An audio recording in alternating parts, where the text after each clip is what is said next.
ரம்யா அண்ணன் வந்து எப்படி இருந்தாங்க அப்படின்னு சொல்லி கதிர் கேட்குறான். உன்னை ரேக்கா சொல்ல ஆரம்பிக்கிறா. ரம்யா ஊரை காலி பண்ணிட்டு போன பிறகு ரம்யாவுக்கு மாப்பிள்ளை பார்க்க ஆரம்பிக்கிறாங்க. ஆனால் வர மாப்பிள்ளையெல்லாம் வந்து ரம்யா ஏதோ ஒரு காரணம் சொல்லி வேண்டான்னு சொல்லிகிட்டே வர்றா. உடனே ரம்யாவோட அம்மா அப்பா ரம்யாவோட அண்ணன் முத்து 3 பேர் சேர்ந்து சரி இப்போதைக்கு வந்து அவளுக்கு மாப்பிள்ளை பார்க்க வேண்டாம், அவளுக்கு டைம் கொடுக்கலாம், ஃபஸ்ட்டு ஃபுல்லாக கதிரை மறக்கட்டும், அதுக்கப்புறம் கல்யாணத்தை பற்றி யோசிக்கலாம், இந்த 2 வருஷம் போகட்டும்னு சொல்லி அவளை விட்டுறாங்க. அப்புறம் 2 வருஷம் அப்படியே ஓடிடுது. உனக்கே தெரியுமில்ல, ரம்யாவோட அண்ணன் முத்து வந்து பெரிய ஐடி ஆஃபீஸில் வேலை செஞ்சுட்ருக்கிறான், கை நிறைய சம்பாதிக்கிறான்ட்டு. தெரியும் ரேக்கா. இப்போ அதுக்கு என்ன இல்லை, ஒரு நாள் வந்து அவன் பைக்கில் தான் ஆஃபீஸ் போயிட்டு வருவான். ஒரு நாள் வந்து பார்த்தீங்கன்னா அவன் பைக் வந்து ஒர்க் ஆகலை, என்னாச்சுன்னு தெரியல, டயர் பஞ்சர் ஆயிடுச்சா இல்லை என்னாச்சுன்னு தெரியல. அவன் பைக்கை பார்த்துட்டு இருக்கும்போது முத்துவோட மேனேஜர் அசோக், அவனுக்கும் முத்து வயசு தான் ஆகுது. அசோக் வந்து கேட்டான், என்னாச்சு முத்து, ஏன் பைக் ஸ்டார்ட் ஆகலை, வா நான் காரில் ட்ராப் பண்ணுறேன்னு சொல்லி சொன்னான். அப்புறம் காரில் வந்து ட்ராப் பண்ணான். யார்? முத்துவோட மேனேஜர் அசோக். வாங்க சார் காஃபி சாப்பிட்டு போகலான்னு சொல்லி முத்து வீட்டுக்கு கூப்பிட்டான். அப்புறம் அசோக்கும் வீட்டுக்கு வந்து காஃபியெல்லாம் சாப்பிட்டு அவங்க அம்மா அப்பா ரம்யா எல்லாத்தையும் பார்த்துட்டு அப்புறம் கிளம்பிடுறான். ஸோ முத்தோட மேனேஜர் அசோக்குக்கு வந்து பார்த்திங்கன்னா ரம்யாவை பிடிச்சி போயிடுது. ஸோ அசோக் வந்து முத்துக்கிட்ட டைரெக்டாகவே கேட்குறான், முத்து நான் அன்றைக்கி உங்கள் வீட்டில் வந்து காஃபி குடிச்சிடல, உன் தங்கச்சி எனக்கு ரொம்ப பிடிச்சிருக்குது, நீ உங்கள் வீட்டில் உங்கள் அம்மா அப்பா உன் தங்கச்சி எல்லாத்தையும் பேசிட்டு ஒரு நல்ல முடிவை சொல்லு அப்படின்னு சொல்லி கேட்டார். உடனே வந்து முத்து வந்து எப்படி சார் நீங்கள் ரொம்ப வசதி, நாங்கள் சாதாரண மிடில் கிளாஸ், உங்கள் வீட்டில் உங்கள் அம்மா அப்பா ஒத்துக்குவாங்களா? கண்டிப்பாக ஒத்துக்குவாங்க முத்து, எங்கள் அம்மா அப்பா எனக்கு அவ்வளோ ஃப்ரீடம் கொடுத்துருக்காங்க, ஏன் நான் ரொம்ப வசதியாக இருக்கிறேனே அது போதுமே, நான் நல்லா பார்த்துக்கோ உன் தங்கச்சியை, நீங்கள் வீட்டில் உங்கள் அம்மா அப்பாட்ட பேசிவிட்டு உன் தங்கச்சிகிட்ட பேசிவிட்டு அப்புறம் முடிவை சொல்லு அப்படின்னு சொல்லியிருக்கிறாரு.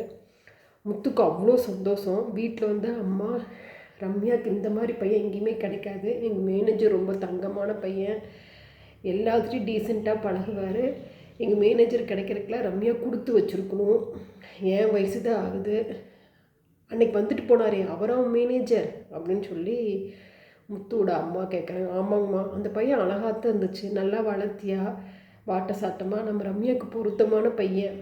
ஆமாம்மா, நீங்கள் தாம்மா ரம்யாட்ட எடுத்து சொல்லணும் அப்படின்னு சொல்லி எல்லாம் ரம்யாவை கன்வின்ஸ் பண்ணுறாங்க.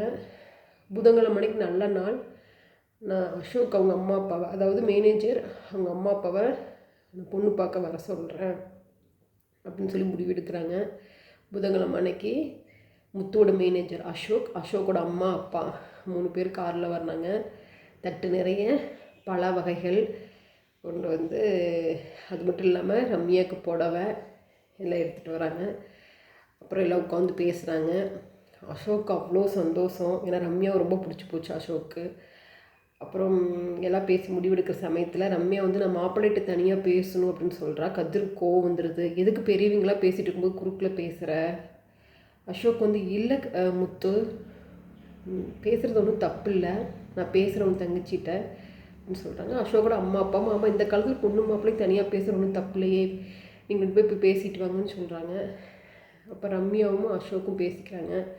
ரம்யாட்ட பேசிட்டு வெளியில் வந்து அசோக் வந்து நான் யோசித்து சொல்கிறேன், இப்போதைக்கு கல்யாணம் வேண்டாம், நான் யோசித்து சொல்கிறேன்னு சொல்லிவிட்டு அவங்க அம்மா அப்பா கூட்டிகிட்டு கிளம்பிடுறாரு. உடனே கிளம்பிடுறாரு. கதிருக்கு முத்துக்கு பயங்கரமாக கோவம் வருது.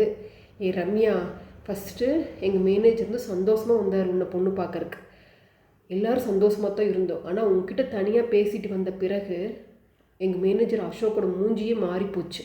நீ அவர்கிட்ட என்ன சொன்ன, உன் பழைய காதல் கதையெல்லாம் சொன்னியா, இன்னும் கதிரை மறக்கலைன்னு சொன்னியா, இப்படிப்பட்ட வரனை வந்து நீ கெடுத்துட்ட, இந்த மாதிரி மாப்பிள்ளை கிடைக்கிற கொடுத்து வச்சுருக்கணும், அதையும் நீ ஸ்பாயில் பண்ணிட்ட, இப்போ என்ன உனக்கு இன்னும் நாளாக கதிரை மறக்க முடியல, எங்களுக்கு எல்லாத்துக்கும் கருமாதி பண்ணிவிட்டு நீ போய் கதிரை கல்யாணம் பண்ணிக்கோ அப்படின்னு கோவமாக சொல்லிவிட்டு பைக் எடுத்துகிட்டு போனவன் தான் முத்து. ஸ்பீடாக பைக் ஓட்டிகிட்டு போய் லாரி மேலே மோதி அந்த இடத்துலையே ஸ்பாட் அவுட். ஸோ அவன் பைக்கில் போகும்போது ரம்யாவே உன்னையும் நினச்சிட்டே கோவமாக போயிருப்பான் போல், அந்த இடத்துல இறந்துட்டான். இந்த கதையில் கேட்கும்போது கதிருக்கு ரொம்ப கஷ்டமாக இருக்குது. நான் ரம்யா உடனே நான் பார்க்கணும் அப்படின்னு சொல்கிறான். சரி நான் கூட்டிகிட்டு போகிறேன், ரம்யா வீட்டுக்கு நான் கூட்டிகிட்டு போகிறேன் அப்படின்னு சொல்லி ரேகாவும் கதிரும் ரம்யா வீட்டுக்கு போயிட்டுருக்காங்க. அடுத்த எபிசோடில் பார்க்கலாம்.